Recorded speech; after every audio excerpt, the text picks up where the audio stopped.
The air we breathe is becoming dangerously polluted as the world becomes hotter and more crowded. Our engines continue to emit dirty emissions, and half of the world's population lacks access to clean fuels or technologies, such as stoves or lamps.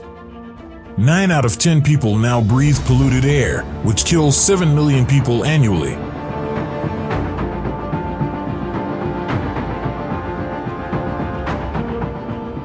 Air pollution has major negative consequences on health. It is a factor in 1/3 of fatalities from heart disease, lung cancer, and stroke. This is having an impact that is comparable to tobacco use and far greater than, instance, the impact of consuming too much salt.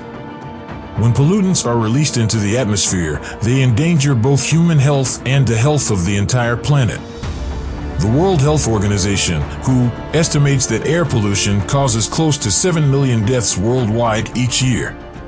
Currently, 9 out of 10 people breathe air that contains more contaminants than the WHO's recommended levels, with those in low and middle-income nations suffering the most.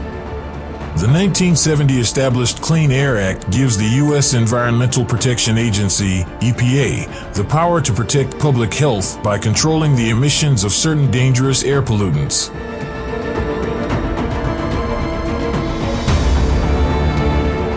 Why does air pollution occur? According to John Walk, head of the Clean Air Project, a component of the Climate and Clean Energy Program at NRDC, the majority of air pollution comes from energy usage and production. Fossil fuel combustion discharges gases and chemicals into the atmosphere. Additionally, air pollution not only fuels climate change, but also makes it worse in a particularly harmful feedback cycle. According to Walk, methane and carbon dioxide from air pollution cause the Earth's temperature to rise. That increased heat then worsens another type of air pollution, smog, which forms when the weather is warmer and there is more UV light.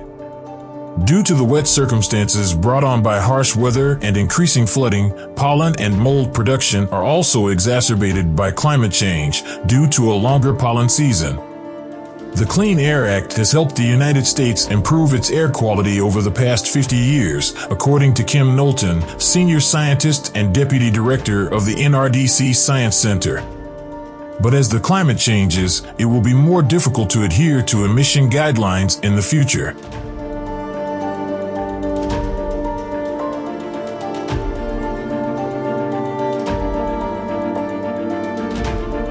Air pollution effects. The effects of air pollution on a person's body can vary based on the type of pollutant, the length and intensity of exposure, as well as other factors including the particular health risks of each person and the combined effects of many pollutants or stressors. Haze and smoke. These two types of air pollution are the most common. When emissions from burning fossil fuels interact with sunlight, smog, also known as ground-level ozone, is created.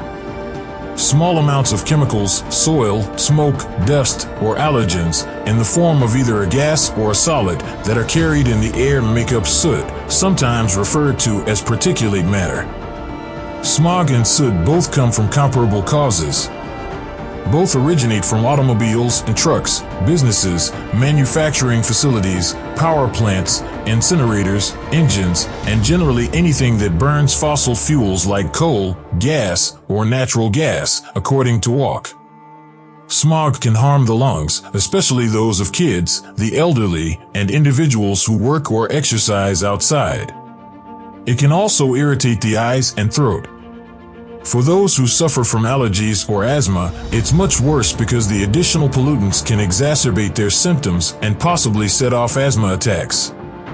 The smallest airborne soot particles, whether gaseous or solid, can enter the circulation and enter the lungs, worsening bronchitis, causing heart attacks, and even hastening mortality.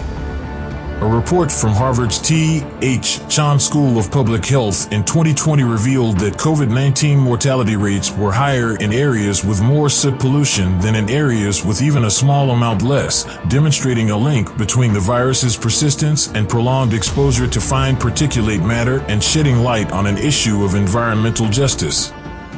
Highways and polluting facilities have historically been built next to or in low-income areas and communities of color. As a result, residents of these areas have historically suffered disproportionately from the negative effects of this pollution. According to a 2019 study by the Union of Concerned Scientists, Asian Americans experienced soot exposure on average at a rate that was 34% higher than that of other Americans. The exposure rate was 24% higher for Black folks and 23% higher for Latinos.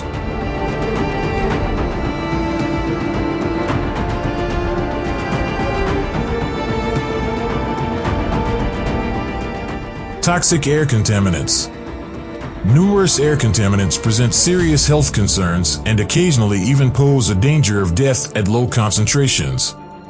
Nearly 200 of them are subject to legal regulation. Among the most prevalent are mercury, lead, dioxins, and benzene. The majority of them are also released while burning coal or gas, incinerating waste, or, in the case of benzene, finding it in gasoline, according to WALK. The EPA has classed benzene as a carcinogen, and it can short-term irritate the eyes, skin, and lungs, and long-term aggravate blood diseases. Dioxins, which are more frequently found in food but are also present in trace amounts in the air, can have short-term negative effects on the liver and long-term negative effects on the immunological, neurological, endocrine, and reproductive systems. Mercury damages the brain and spinal cord. Lead exposure in excess can harm a child's kidneys and brain, and even a small quantity can lower a child's IQ and hinder their capacity to learn. Polycyclic aromatic hydrocarbons, PAHs, a different class of harmful substances, are byproducts of vehicle exhaust and wildfire smoke. They have been connected, in high doses, to blood and liver problems, eye and lung discomfort, and even cancer. In one study, children whose mothers had been exposed to PAHs while they were pregnant displayed slower brain processing rates and more significant ADHD symptoms. Triber gases. Climate change's characteristics, including rising sea levels, more frequent and severe weather, heat-related mortality, and an increase in the spread of infectious illnesses, are caused by greenhouse gases, which trap the Earth's heat in the atmosphere. Methane contributed 10% to the nation's greenhouse gas emissions in 2018, while carbon dioxide accounted for 81%. According to WALK, fossil fuel combustion produces carbon dioxide, and industrial and natural sources, including significant releases during oil and gas drilling, produce methane. We produce much more methane than carbon dioxide, which is likewise quite harmful since it is much more powerful. Hydrofluorocarbons, HFCs, a different group of greenhouse gases, have a heat-trapping capacity thousands of times greater than carbon dioxide. More than 140 nations came to an agreement in October 2016 to limit the use of these compounds, which are present in air conditioners and refrigerators, and gradually create greener substitutes. Despite President Trump's refusal to ratify this agreement, a bipartisan group of senators overruled it in 2020, putting the U.S. on schedule to reduce HFCs by 85% by 2035. Over the course of the next 35 years, the agreed-upon HFC phase-down will prevent the equivalent of more than 80 billion tons of carbon dioxide, according to David Doniger, Senior Strategic Director of NRDC's Climate and Clean Energy Program. Mold and pollen. In addition, mold and allergens from weeds, grass, and trees are carried in the air, which is made worse by climate change and can be harmful to human health. Despite the fact that they are unregulated and less directly related to human activity, they might be regarded as an air pollution kind. Mold can grow and produce allergic airborne contaminants in water-damaged houses, companies, or educational institutions, according to Knowlton. Mold exposure can trigger asthma episodes or allergic reactions, and some molds even have the ability to create chemicals that are harmful for anybody to breathe in. Climate change has caused a worsening of pollen allergies.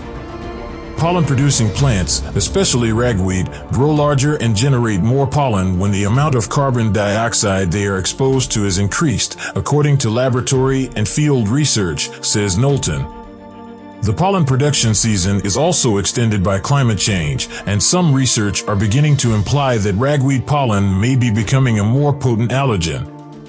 If so, more people will have symptoms including itchy eyes, fevers, and runny noses. Today, air pollution ranks as the fourth highest global risk factor for premature death. In 2019, 2.2 million deaths were attributed to indoor air pollution, and 4.5 million deaths were associated with outdoor air pollution exposures, according to the most recent State of Global Air report, which summarizes the most recent scientific understanding of air pollution around the world. According to Vijay Lamai, a staff scientist at the NRDC Science Center, despite improvements in reducing global average mortality rates from air pollution, the world's most populous countries, India and China, continue to bear the highest burdens of disease. This report serves as a sobering reminder that if action is not taken to reduce carbon pollution, the climate crisis threatens to significantly worsen air pollution problems.